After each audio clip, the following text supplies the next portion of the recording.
Okay, picture a computer, but forget the one on your desk. This thing, it's the size of the entire planet. And the craziest part, it's being built right now for one single massive mission.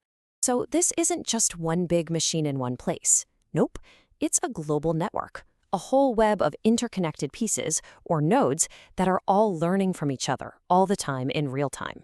You've got different parts with different jobs. For instance, you've got the node they call the brain. This is the software and AI headquarters up in Canada. And it's constantly pushing out updates to the whole network. Then there's another piece called the simulator. And this one's really interesting. It's a high-tech testing site set up in one of the absolute harshest deserts you can find. And finally, at the very heart of this whole thing is the most important piece of the puzzle, the whole reason for this global operation. They call it the crown jewel. So you've got the brain, the simulator, the crown jewel. The whole initiative is called Operation Octagon. But what is it actually building? What's the point of this planetary computer? Well, the answer, as you might have guessed, is all about that crown jewel.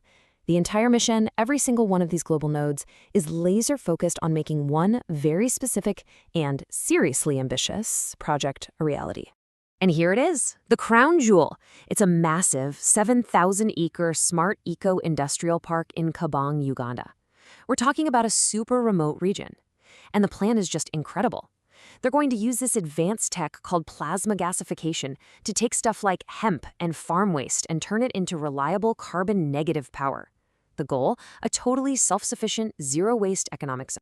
I mean, that is an absolutely incredible vision, right? But it does make you wonder. Why Uganda? Why go through all this trouble for such a radical, almost sci-fi project?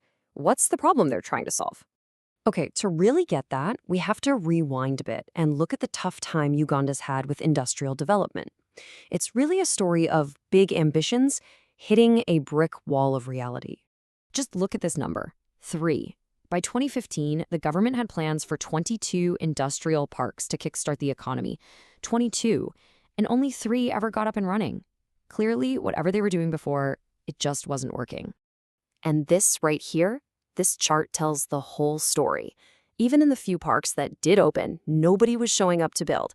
A whopping 87% of the land given to businesses was just empty. It was a ghost town. The whole system needed a total reboot. So that's exactly what they did. In 2024, the Government of Uganda, with a lot of help from global partners, basically ripped up the old playbook and wrote a new one. They completely changed the rules of the game for building these industrial parks. And the new model is called an eco-industrial park. The whole idea is to stop just handing out empty plots of land. Instead, you build a whole community of businesses that work together. So one company's waste literally becomes another company's raw material. It's way smarter, it's circular, and it's so much more efficient. And what's really crucial about this new rulebook is the level of planning required to make sure those past failures don't happen again. Any new project has to go through this super rigorous 7-step business case. You have to prove everything. That the money makes sense, that the tech will work, that it's good for the environment and the community, all before a single shovel even touches the ground. Okay, but that leads us to the billion-dollar question, right? A perfect plan on paper is great. But how do you actually convince investors to put their money into a super high-tech project in a remote area, especially when so many other projects have failed there before? How do you de-risk the whole thing? And this is where the plan gets truly brilliant. This is the genius of Operation Octagon. To build this thing in Uganda, they first had to go to a desert on the other side of the world. They built a twin, a secret desert twin. Check this out.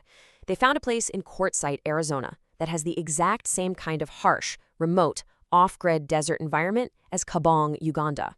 So before any of the expensive, sensitive hardware, we're talking solar panels, batteries, you name it, gets shipped to the crown jewel in Uganda, it first has to go to the simulator in Arizona. There, it gets absolutely baked in 115-degree heat.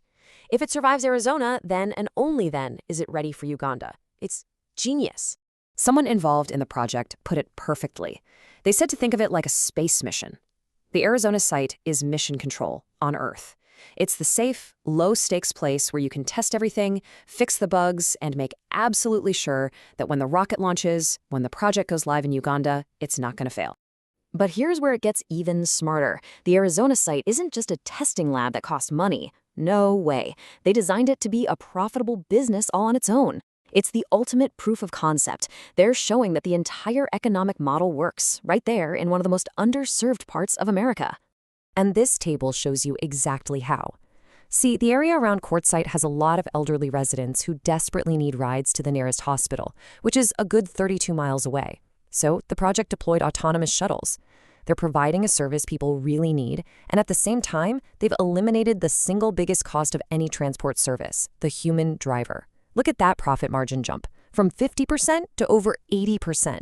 It's proving the model's not just viable, it's incredibly efficient. And they're using this same step-by-step approach for the real deal in Uganda. It's not about building everything on day one. You start small, get some basic solar power and internet up and running.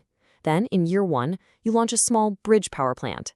You build on that success, you scale up, and only then, after years of proving it works, does the full 10-megawatt beast of a power plant come online in year 5.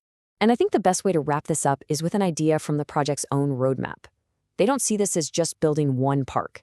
They see it as planting a sequoia tree. It starts small, but you make sure the roots are deep and strong. And in this case, those roots are all the de-risking and testing they're doing. And over time, that small tree grows into this unshakable giant, a titan that supports an entire ecosystem, a whole forest of new industry, all powered by this incredible planet-sized computer.